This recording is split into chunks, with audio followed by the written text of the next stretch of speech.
Hello, everybody. Welcome to your Thursday edition of the TraderMerlin Show. A shout out to all of our regulars in the group. Les out in Cape Canaveral, Alex as well. We got Raj, Ivzy, Tomasina, Jefe, Jorge, Richard, Big Ab, and Trader B-Dub. I see Mr. Wendell joining us today. Hello, Zach, as well as Jerry, Lisa, Tom, all the regulars, Lori. Good to have you guys with us. Exciting day out there. Lots of great moves and nice stuff in the market. We're going to continue to talk about these market activities. Of course, as you guys know by now, this show is interactive, so feel free to send in as many questions as you like. If you are in the chat, start your questions if they're directed at me, not just the community, but if they're directed to me, put question marks in front of them so I can scroll through and find those easily. If you're new to the program, hit that subscribe button. Here's our topic for the day. We are going to talk about riding the market rocket with Jeff Manson. As you guys can see, that is not Elon Musk on the rocket. That's not Jeff Bezos. That's Jeff. Why? Because for the past, I don't know, ever since I've been doing this program, which actually is going on a year now, Jeff has been so bullish on the market. Even one point he called for a 50% rally in the market. It's still going up. Today we've got Mr. Jeff Manson joining us. Jeff, how you doing? I'm doing great. Thanks, Merlin. I'm glad to have you back on. It's been a while. What's new in your world? Anything fun happening? Well, I keep keeping to get bigger and bigger. You know, I'm spending more time in front of the computer and less time out walking and running. So I got to work on that. The COVID-15 is getting a little big for you, huh? Yeah, I got the COVID-19. You know, the 19 extra pounds during this year. All right. Well, that's not too bad. It's okay. Well, we can always work that stuff off. And let's start off by talking about the overall markets. You have been very bullish. You know, you kept talking to me about to the moon, and you saw these markets just accelerating higher. Today, and I will bring up for the viewers out at home, you know, we had some pretty noteworthy things happen. Here is, we won't look at GameStop yet. We'll definitely look at that one later. But here's your daily of the Russell 2000. You guys can see just a great move up in the Russell 2000. It's just been accelerating. I mean, 4 amazing days, but you're at all-time highs in the Russell. NASDAQ, you're looking at a flirtation with the all-time high. S&P right now breaking through all-time highs. And I don't have the Dow on here, but it's also right up there as well. So we've got a lot of pretty interesting market dynamics with regards to all-time highs. Are you still really bullish on this? Do you still think, hey, man, we're going to the moon on these equity markets? Well, they're still on their path. Over the next few days, probably by the 9th of February, right around that time, would probably be cresting about that 39.18, 39.54 on the S&P. That's my next range I'm looking for.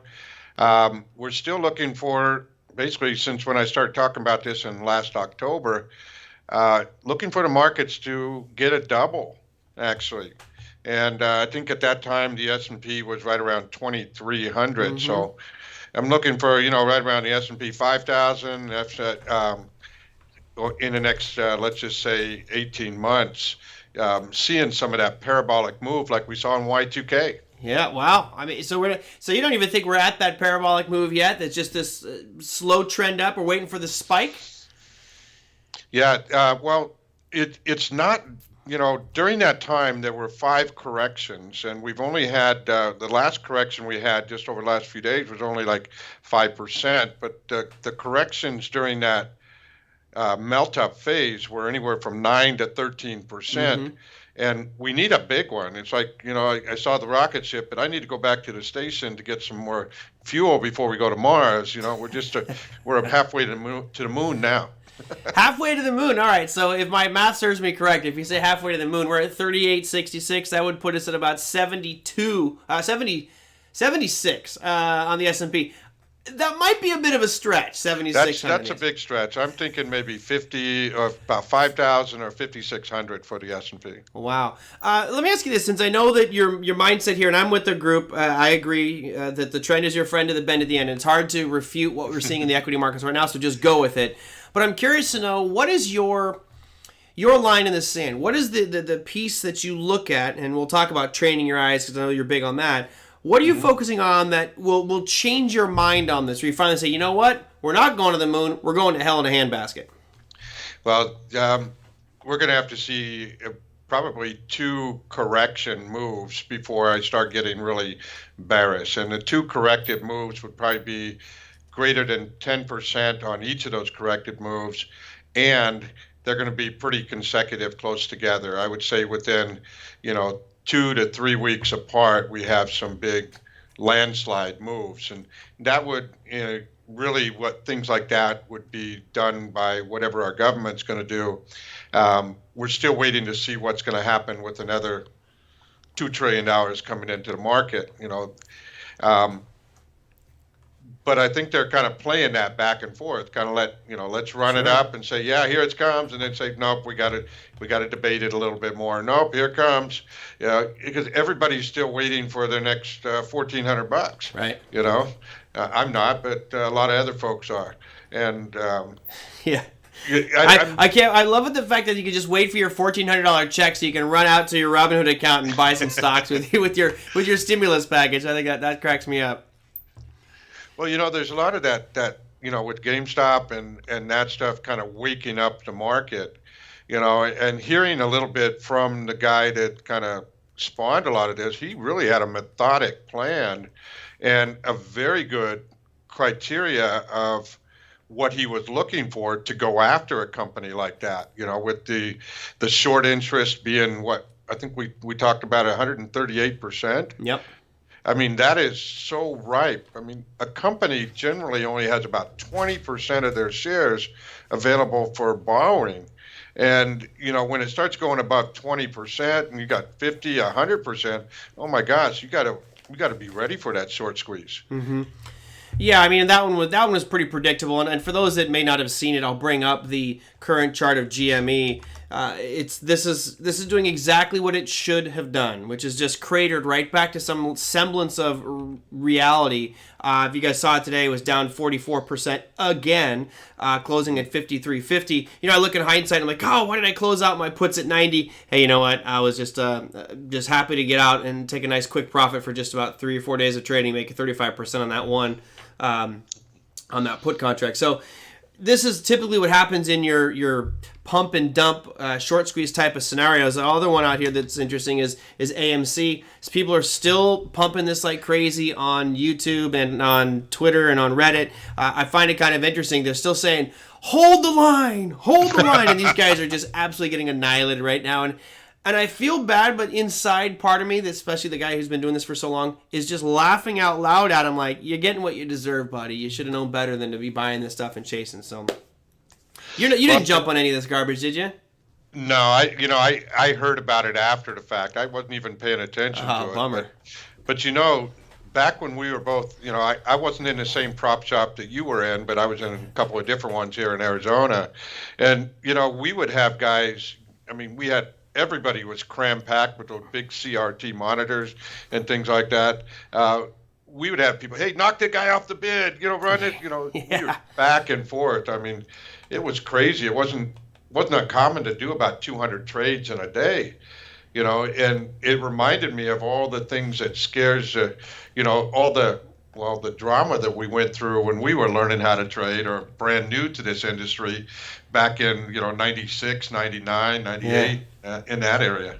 Yeah, I'll bring up a picture for the viewers at home. If you can see this one real well, some of you who are Online Trading Academy students, you've seen this before, but this is a picture from the trading floor that I was on many, many, many, many moons ago, and those are like 21-inch CRTs. It's funny because everybody on that floor had one big giant screen, but back here in the corner, in the kind of the top of the picture, there was a glass cage. We had double monitors back there. Oh boy! And it's like a Where's Waldo puzzle, you guys. You might be able to find me in this one, but yeah, these are the glory days.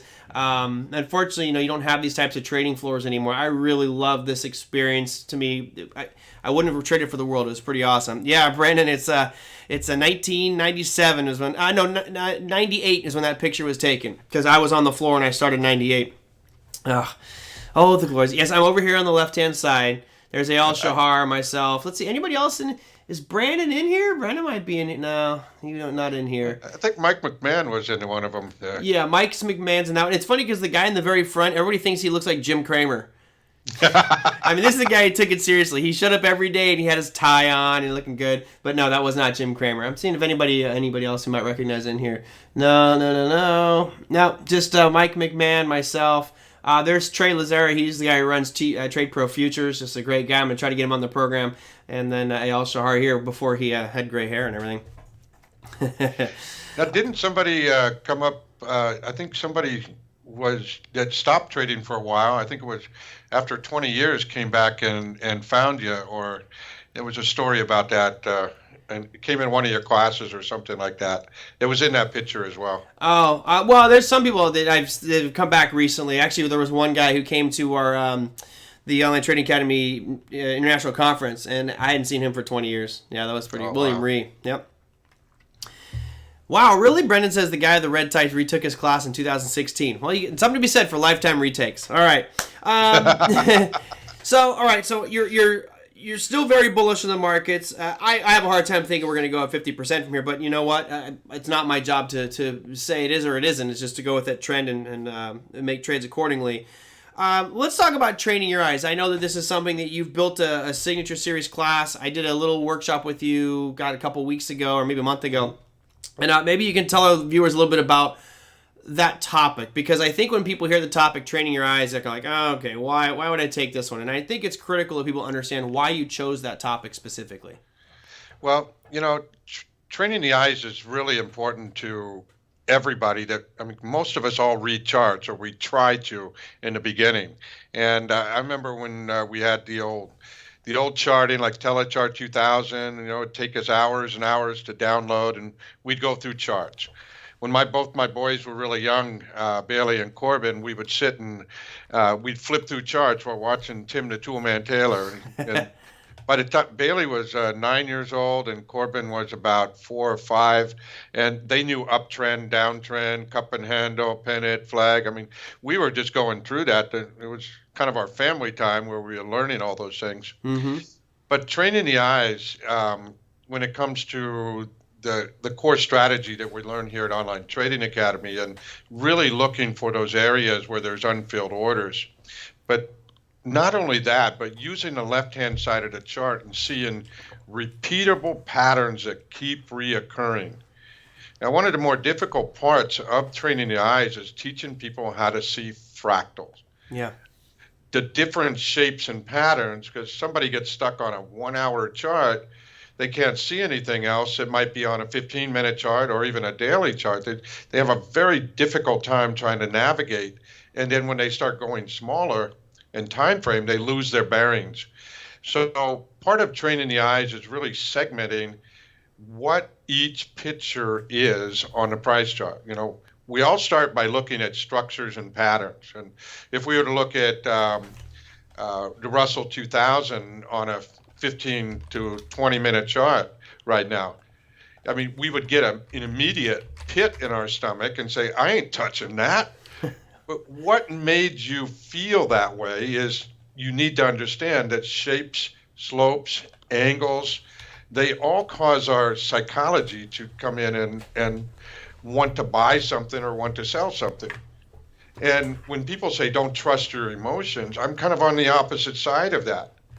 The subconscious is what generates the feeling of this is a good trade or it's not a good trade. And it's based on pattern recognition and shapes that you've seen in the past. But often the subconscious and the conscious mind don't talk to each other. So by showing the conscious mind actual patterns, documenting them, measuring them, have a methodic path in what you generate, you can really enhance and accelerate your learning curve as to where to look on the price chart and have a high degree of accuracy as far as where you're anticipating price to change direction.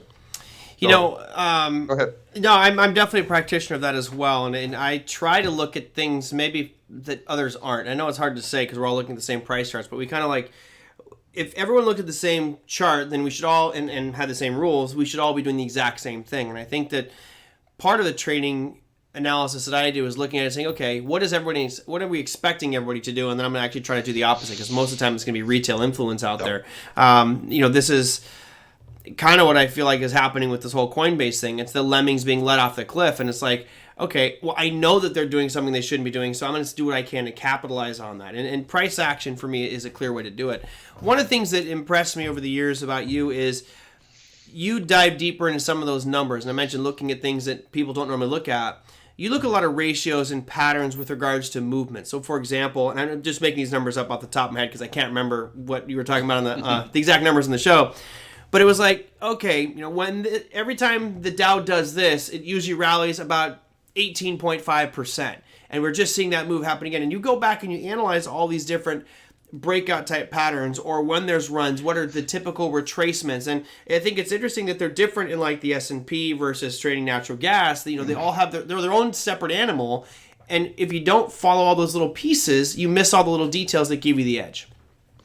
Yeah, I as I first started trading, I just trusted everything and every indicator, but didn't realize that a price chart was a reflection of something that's already happened. So by using all these indicators and oscillators and losing a lot of money, I needed to know that how to use a forward-looking technique to anticipate. So by using exact measurements, it changed my belief system to see that, man, this keeps reoccurring, and it's the same measurements. Mm-hmm. And when the same measurements keep coming up, it's like, well, who has the money to do that? And just like you were saying as well, though, I started realizing where to take the money from the people that don't know what they're doing as well, and taking the counter trend trades against a novice trader that's using technical patterns, and you can anticipate their behavior as well. Yeah. So it's the beauty of it. All right, let's break down some charts here, and maybe we'll dive into what's going on in the current markets. I didn't get the names. Some people sent in comments and questions, but I was running late because I had to. Let's just say I had to update my computer, which I thought would take 10 minutes, and it took over an hour to do. So luckily we got the show off in time, but I'm not quite as prepared as I normally would be.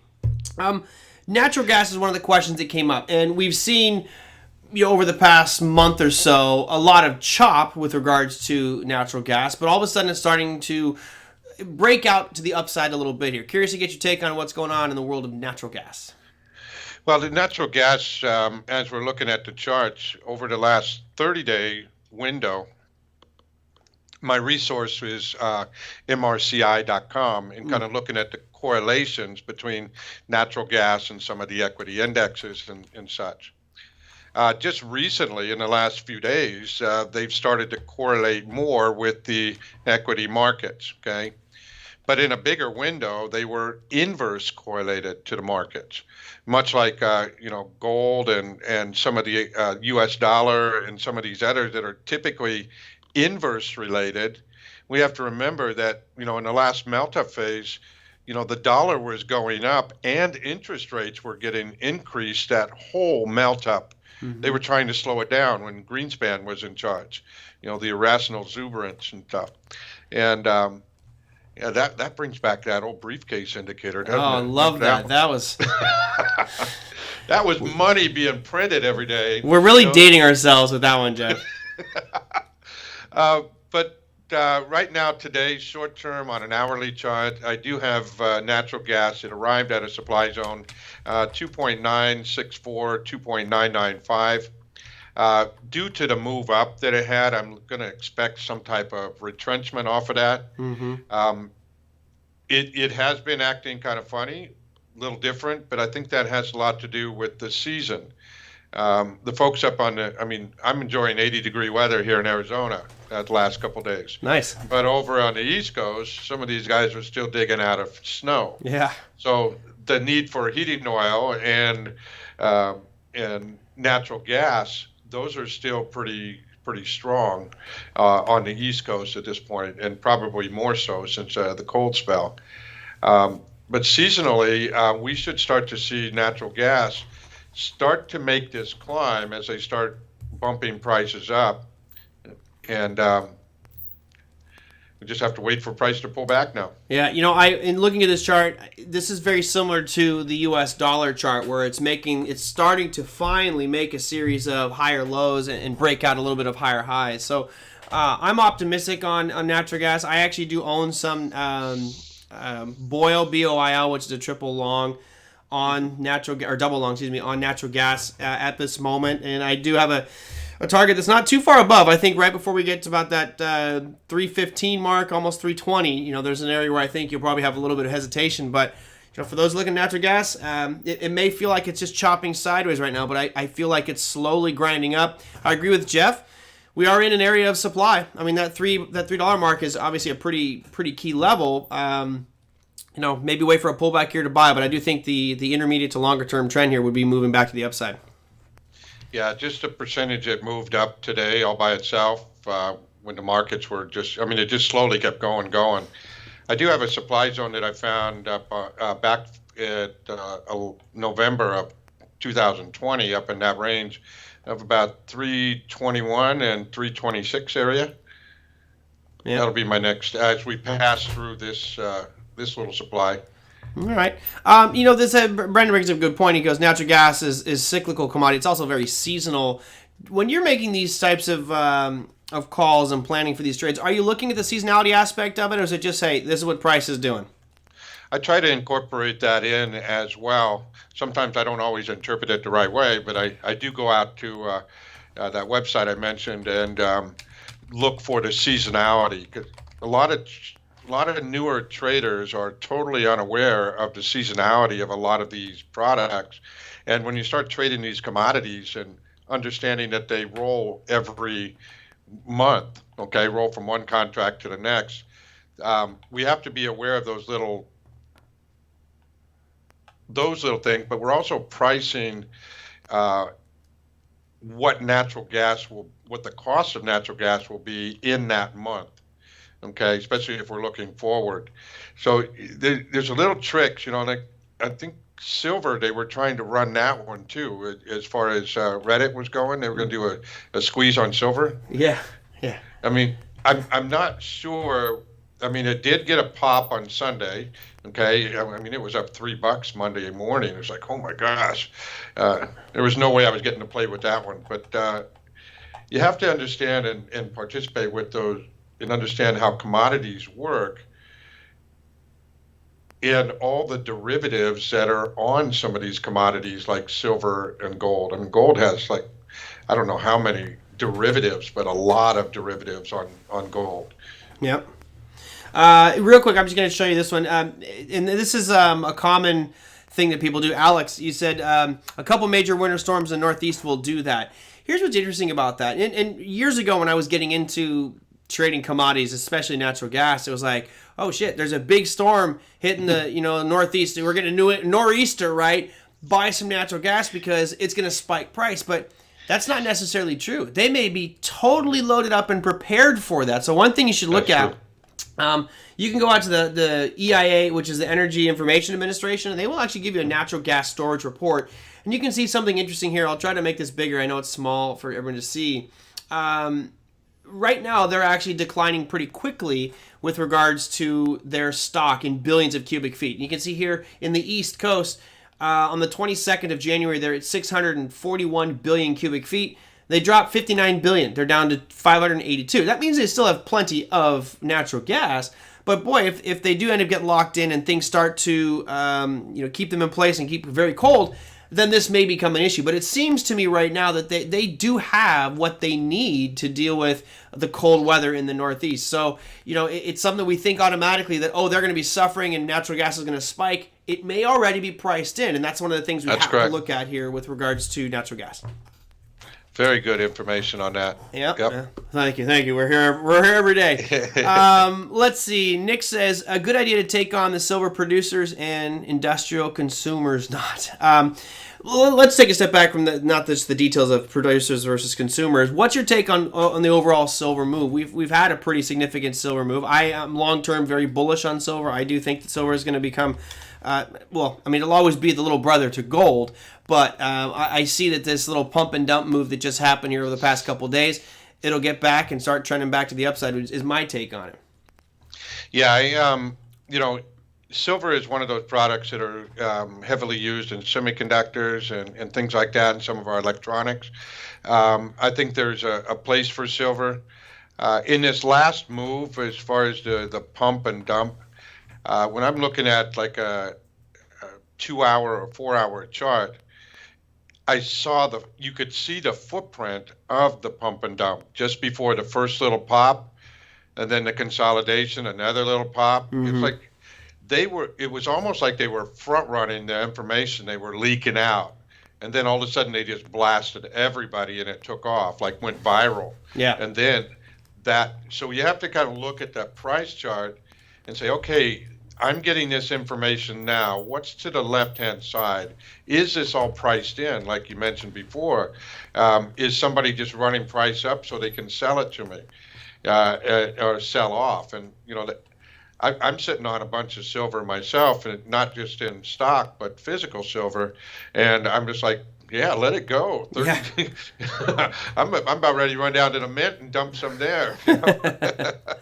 Scalp it on the open market. Yeah. All right. Well, I had something that was funny to say. Oh, it's funny because we were talking about some of these prices, and one of the things that I find interesting about the trading and investing world is how we'll buy a specific security. It might be GameStop, might be the Japanese yen, natural gas, whatever, because we feel like it's going to be moving up in price. And what's unique about trading and investing, and I think this one kind of drives me crazy, is how at a certain point we do things in our normal life that we just don't do in the trading world. For example, I'm going to really give some good information about myself here, but for Super Bowl, I'm going to be making some chili. I have a chili recipe I make, and it uses tri-tip. So as of Tuesday, tri-tip was $5.99 a pound, right? Not that expensive, but I'm like, I know it's going to be cheaper. I know it is. So I waited for the ad to come out, and sure enough, the ad comes out at $3.99 a pound. And by the way, it was $5.99 for untrimmed tri-tip. This is $3.99 for trimmed.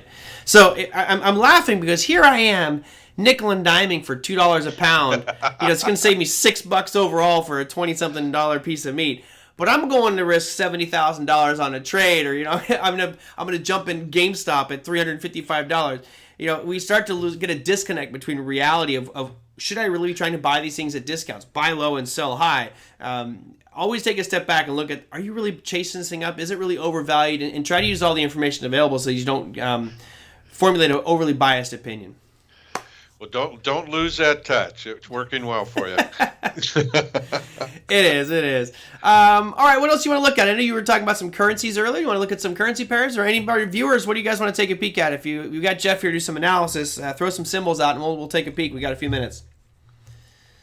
I did have the Japanese yen run into a demand zone. Bring that one up.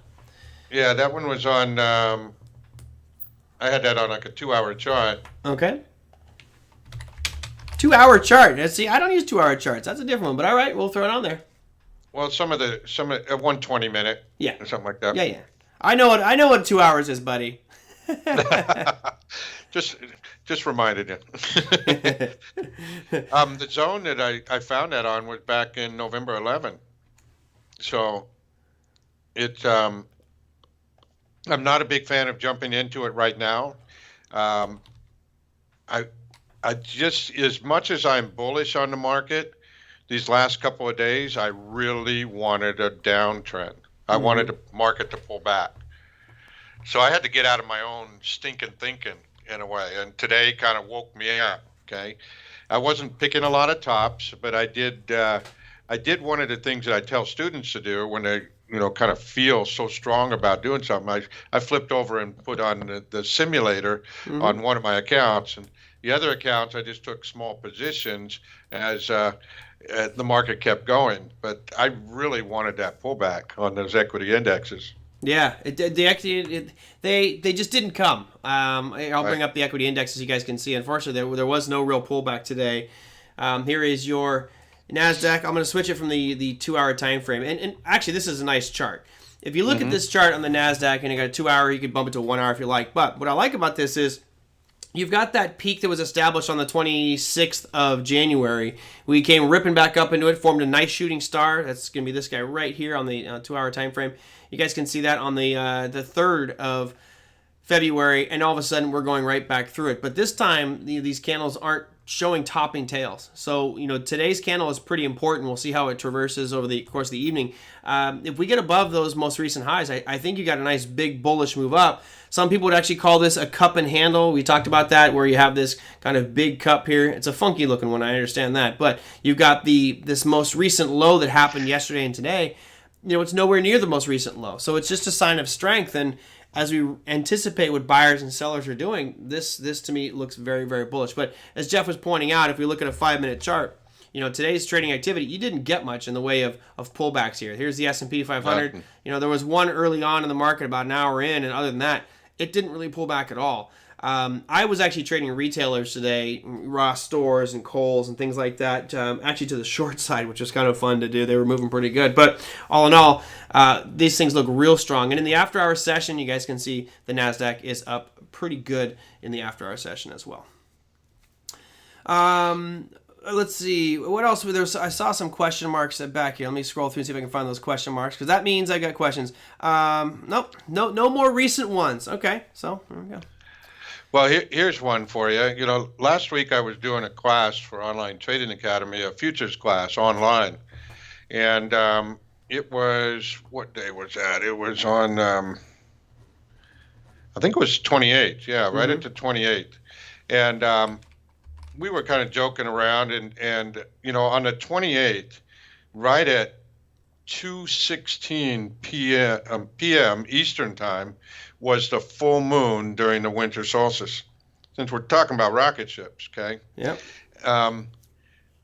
During the winter solstice, and when the crest of that full moon happens, that market turned right at 2:16 and went down. We in the class was roaring. They took just one contract and on a couple like the NASDAQ and the S&P, and we got our 2.5 day pullback.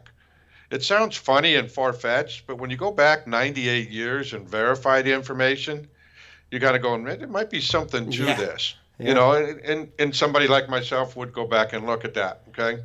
But for 98 years during the winter solstice, when the full moon hits, the market tends to pull back 2 to 2.5 days, and that's exactly what it did.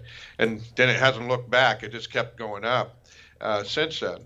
But it's not something that's normally in everybody's bucket as far as indicators and oscillators and things like that. But we talked about the Greenspan, the briefcase cam, the briefcase indicator. Yep. Now, I don't know if you guys were using Maria Bartiromo's hair. When it would parted one side, the market would go down, and when it would parted the other. I seem to remember that. I do. I never went off that detail, but yeah. Well, Maria Bartiromo back in her heyday, huh? It's funny you mentioned the kind of the seasonality, and you know why a lot of people don't use it is because it just sounds such BS. Like I read a guy, he got $50 million funding to run a hedge fund, and and I'm not kidding here, guys, the way he chose his stocks was somehow based on the migration patterns of elephants. I gotta leave it quiet for a second. Like, what? Like, are you kidding me? And unfortunately, for me, I'm just like, this guy's a crackpot. He doesn't know what he's talking about. Somebody gave him $50 million. He must know what he's doing and be able to prove some interesting results. And, in these types of things, people reading star signs and tea leaves or whatever, I always laugh at it. But you know what? If you can prove to me that system is making money, who's laughing now, right? So, hey, next winter solstice, load the boat. And it's funny, with the lunar phases there, it is solstice to solstice and equinox to equinox. You just can't do a straightforward go back and look at every full moon every 28 days.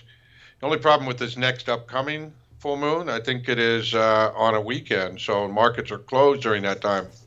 So I won't have any proof for this one, but we've had 2 in a row where the market just turned right when the full moon on the East Coast time went full.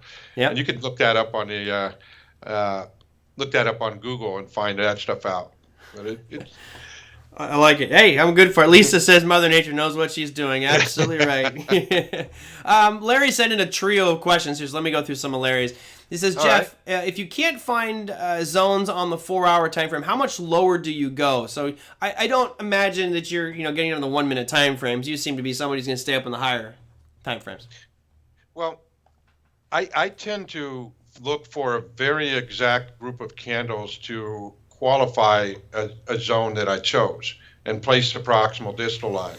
So it does not matter what time frame I find it. If I'm comfortable with a 4-hour chart, that's perfectly fine, because sometimes watching a 1 minute chart, your eyes start going buggy and you're just all over. Okay, you bring up all these apprehensions. But if you find a zone, and you do have to go all the way down to that small time frame, and it really matters to people that have smaller trading accounts that you have to turn the time frame down in order to trade one contract, okay? So it fits your trading plan per se. Um, I have in my trading plan a very specific group of candles that I locate in the right, within a structure in the right area, and then I look for the formations, and within those formations I find a very specific group of candles, and it does not matter to me the time frame, because once I'm done collecting the information, I just go back to the higher time frame, which confuses some people because it's one big red candle and I'm right in the middle of it. And it's, how did you find a zone there? You know, and it's just kind of went, stuck it up. No. I turned the time frame down. Yeah. And then I turned it back up because I didn't need to watch the smaller time frame until price arrived there. And just that zone there then made my trade. I was able to set the trade up, manage my risk, and move on from there. Yeah, you know, and I think for Jerry's benefit, I think that the time frame that you choose really has to be tailored to you. You know, you get somebody like Bob Dunn on, and he would call you an idiot if you're using anything less than a daily. Now, I think that might be a bit harsh because I think there's people who are very successful trading off of very small time frames, like a 1 minute time frame. I mean, to me, it's just much more challenging because when you trade off those small time frames like that, you're susceptible to a lot more jigginess, is what we call it, where the prices are just whipping back and forth, and next thing you know, you're getting stopped out a lot. It starts to work against you from an ego perspective because you're like, man, I'm failing, I'm getting stopped out all the time, I'm taking tons of losses, and then all of a sudden it becomes this downward spiral. So it really helped me when I switched from a 1 minute as my smallest to about a 5 minute. And honestly, I like looking at things like 15-minute time frames, hourly, daily. That's usually my three time frames I like the most.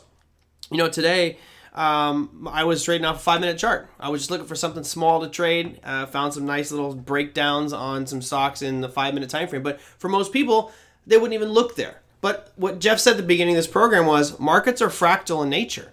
So if I can find something on the daily that has the setup or formation I'm looking for, that same formation will work on a 5 minute time frame. It's just not going to be as big of a move because I'm shrinking down. I'm looking deeper into the picture. So I think you got to find out what works best for you. Just know that I think that the studies have proven that those who trade shorter term, 1 minute time frames, 5 minute time frames, they tend to fail more often than those who are much bigger time frames because of the churning of accounts and commissions and getting stopped out a lot.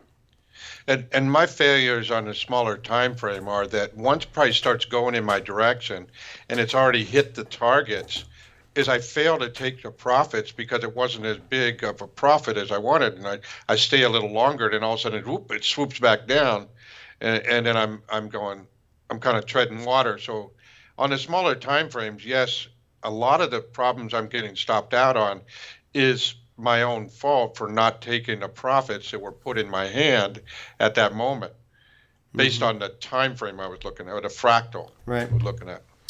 Alex, he says, so I shouldn't be picking stocks based on my friend's initials. That's pretty funny. I'll tell you a funny little story. So the professor at my university who taught the investment class should be absolutely fired from doing his job because he did a very poor job of teaching. He wouldn't let us trade anything else other than stocks that had our last name initials. So I was stuck trading stocks that had the letter R. Why? Who the heck knows? It was the dumbest thing ever. But no, don't trade stocks off your friend's initials. There's not too many stocks that are MR out there. What else did I have? So Jerry, you had a couple questions.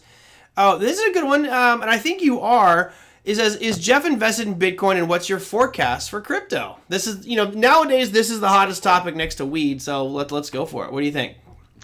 I do. I'm longer term on crypto. I haven't found a good way to buy and sell it or trade it. My projection, shorter term, in the next, who knows, it could happen tonight if I say it, but 42,000, 43,000. Well, I'll give you the actual zone I have, a forecast. 42,910. 43,504. That's the next proximal distal line area. And the one above it, 45,920, 46,356. 46,356? Yes. that's using some Fibonacci extensions to extend up there, using like the forecasts that I do on my Twitter. Now, you were asking me about crypto a while back. Did you end up taking the plunge? Are you dabbling in it? I mean, no, it's kind of a new thing for many people out there, but especially from the trading perspective. But you're always one from my years of knowing you that you're not afraid to jump into new and maybe riskier asset classes. You'll take a shot at it, but you're going to learn about it along the way. Well, I am learning a lot more about it since probably in the last 1-2 years when we first got that first big run up, or up to 20,000. That was a pretty big deal for me because I'd been in it, and that was a big windfall. I mean, it was great, but I didn't take it, and I kind of went through that whole couple of years but I just kept accumulating, and I see Bitcoin as the Dow 10 back in the 1898. Okay. This thing is starting to prove itself. It's going to stay, and it's got a ton of money behind it. Yeah. And who knows how many people have forgotten their password that'll never get a dime out of it, and that money's going to sit there. Okay. Just and also the amount of time that you spent helping us understand a lot more about the cryptos and some of your information you were sharing. I just said, you know what, I want to buy and hold this one. And I am still accumulating on a month-to-month basis. I just put a little bit in there, and I've done pretty well. Yeah. Good. I see some of the prices, I'm looking for this thing to go to where some of the, like JP Morgan projected 146,000. Yeah. I don't know how they got that, but I'm happy to take the ride. Yeah. To me, I don't have a definitive number, but what I do know, and we did a show on this one, I don't know, several months ago. I think it was called "Why Bitcoin Will Be $100,000 by the End of 2022." It's just simple math. You're losing Bitcoin. It's not like someone loses their shares of Microsoft. No, they call up their broker and the shares are there. It's in your account. You're having destruction of this asset class, plus demand is spiking. You look at a company like this, I'll bring a chart up, MicroStrategy, MSTR is a ticker symbol. I believe they just said they bought another $500 million worth of Bitcoin, something like that. They have like $2.8 billion worth of cryptocurrency sitting on their balance sheets. And it's like, I think more companies are going to start to do this, keeping their crypto assets as opposed to dollars. And to me, if that happens, oh boy, the whole industry is going to absolutely just soar. Well, a lot of the banks are putting out those safe coins, which are like an exchange traded fund, right? Right? Stable coin, yep. The stable coin, Yep. Thank you. So, they're allowing you to use that also as collateral for a loan. Yeah. And that's what I'm doing. I'm getting interest on it. Let me do one quick question. Last one here. This came in from where'd Sharif's question go? It's moving quick. Where did you go, Sharif? Oh, there it is. Sharif says Qualcomm. So what's interesting on Qualcomm's chart right now, I'll bring up QCOM for everybody. It's had a couple pretty substantial gaps. You can see, obviously, today there was a pretty big gap down on earnings. And the last quarter's earnings, you can see the big gap up going back into November. Sharif says, Qualcomm, between the two gaps, which one will close first? Obviously, Sharif, none of us know which way that's going to happen. But I'm kind of curious to get Jeff's take on which one he thinks is going to fill first. The most recent gap, Jeff, or that one from November?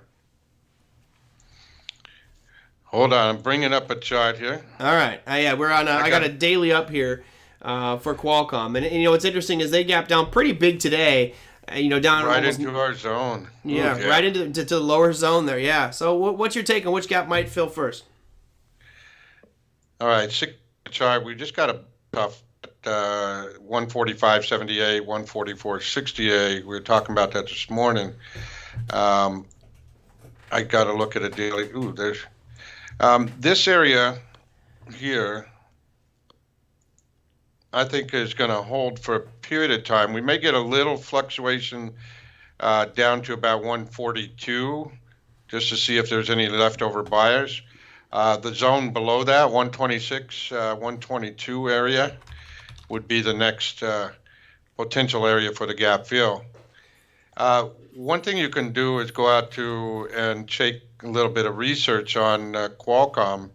And this is a monster company. I mean, it is one of the largest market cap weighted stocks out there. is looking at that financial strength, and wow, the book value is pretty low.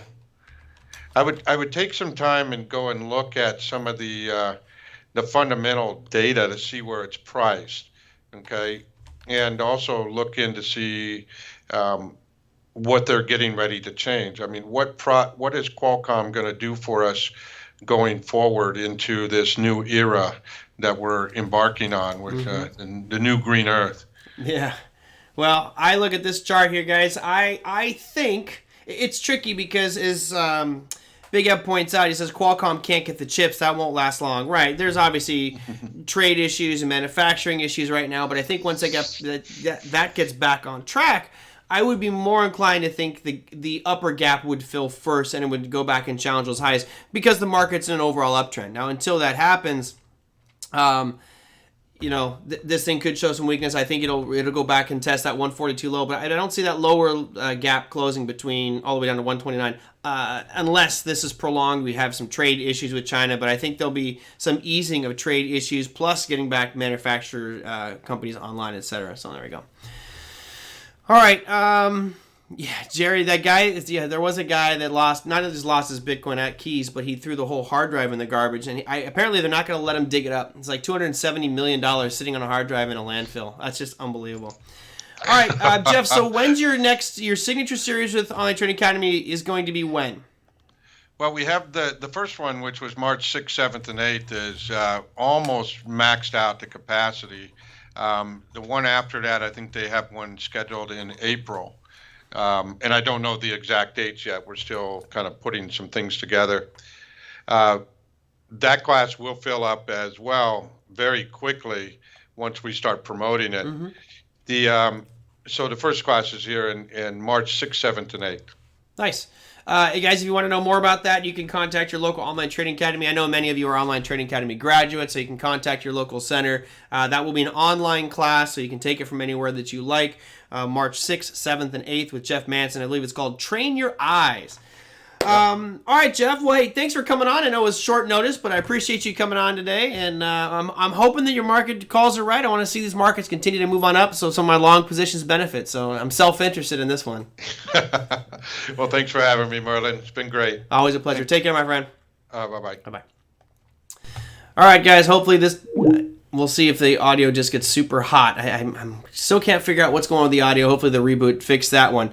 Cool. Well, thank you guys for joining us with that one. Jeff Manson, again, giving us some thoughts of training your eyes. And Jeff is one of those guys that he looks at a lot of crazy little details that most people don't see. If you are interested in partaking in that class, again, go to Online Trading Academy's website or contact your local center to find out more information.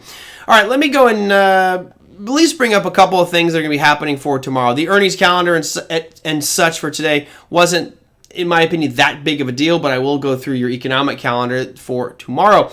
Here is your earnings calendar for tomorrow. As you guys can see, Bristol Myers, you've got Gilead Sciences, Merck, Activision, and Snap reporting. This reported today. Excuse me. Snap Inc. reported today. They were down pretty big in the after-hours session. Activision, Merck, Gilead, and Bristol Myers reported today. It's tomorrow that doesn't have any real earnings announcements. There's a couple, but nothing that's really that great. Now, the economic side of things gets a little better tomorrow. Most of the stuff today was in line with expectations, actually a little bit better than expectations. Tomorrow, the numbers you want to watch are going to be your non-farm employment change and your unemployment rate for the U.S. We also have trade balance, consumer credit, average hourly earnings, and such. Canada also has their unemployment rate. The U.S. is expected to stay the same at 6.7%, and Canada expected to rise by 0.3% to 8.9% out there, because apparently, as Brennan says, they're destroying the country. They're destroying the country.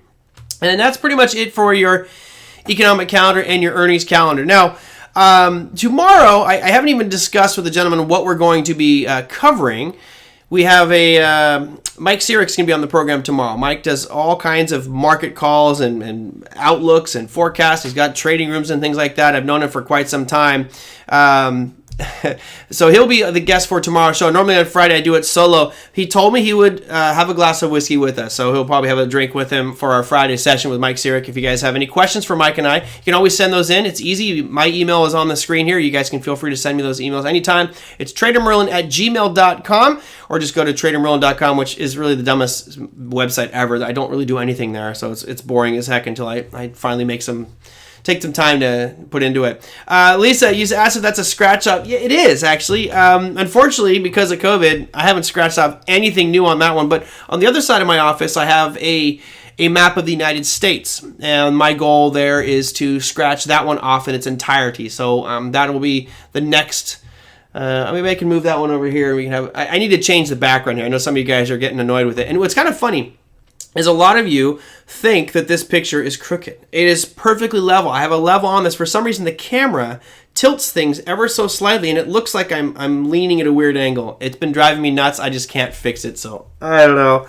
Something to do with this camera and the desk. It drives me nuts. Anyway, yes, it is a scratch off, but more of the U.S. and Canada as well. I've got Canada scratched off a little bit up there, too.